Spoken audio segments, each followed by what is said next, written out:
जय श्री कृष्ण, राधे राधे। आज मैं आपको खिचड़ी की कथा सुनाने जा रही हूँ। किसी गांव में एक बुढ़िया रहती थी और वह कार्तिक का व्रत रखा करती थी। उसके व्रत खोलने के समय श्री कृष्ण भगवान आते और एक कटोरा खिचड़ी का रख कर चले जाते। बुढ़िया के पड़ोस में एक औरत रहती थी।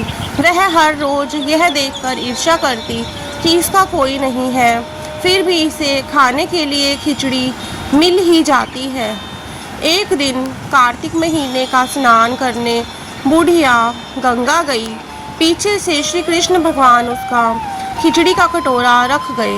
पड़ोसन ने जब खिचड़ी का कटोरा रखा देखा और देखा कि बुढ़िया नहीं है, तब वह कटोरा उठाकर घर के पिछवाड़े फेंक आई। कार्तिक स्नान के बाद बुढ़िया घर आई तो उसे खिचड़ी का कटोरा नहीं मिला और वह भूखी ही रह गई। बार बार एक ही बात कहती कि कहाँ गई मेरी खिचड़ी और कहाँ गया मेरा खिचड़ी का कटोरा।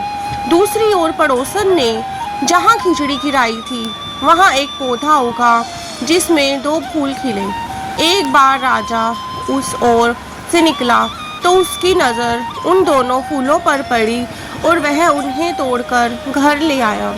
घर आने पर उसने वह फूल रानी को दिए, जिन्हें सूंघने पर रानी गर्भवती हो गई। कुछ समय बाद रानी ने 2 पुत्रों को जन्म दिया।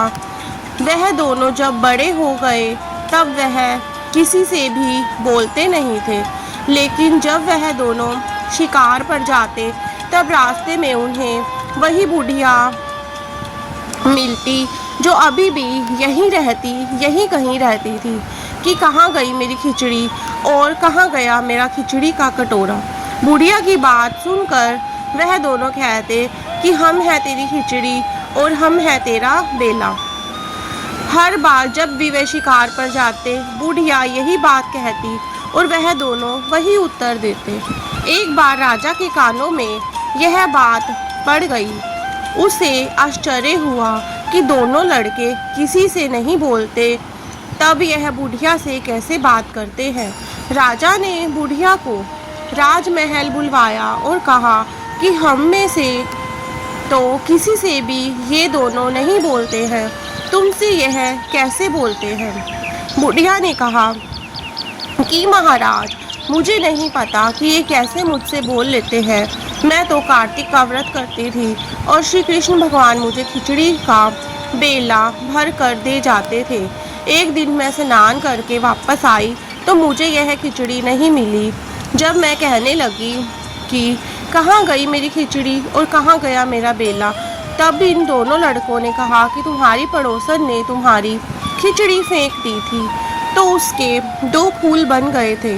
वह फूल राजा तोड़ कर ले आया और रानी ने सूंघा तो हम 2 लड़कों का जन्म हुआ। हमें भगवान ने ही तुम्हारे लिए भेजा है। सारी बात सुनकर राजा ने बुढ़िया को महल में ही रहने को कहा। हे कार्तिक महाराज, जैसे आपने बुढ़िया की बात सुनी वैसे ही आपका व्रत करने वालों की भी सुनना। जय श्री कृष्ण, राधे राधे।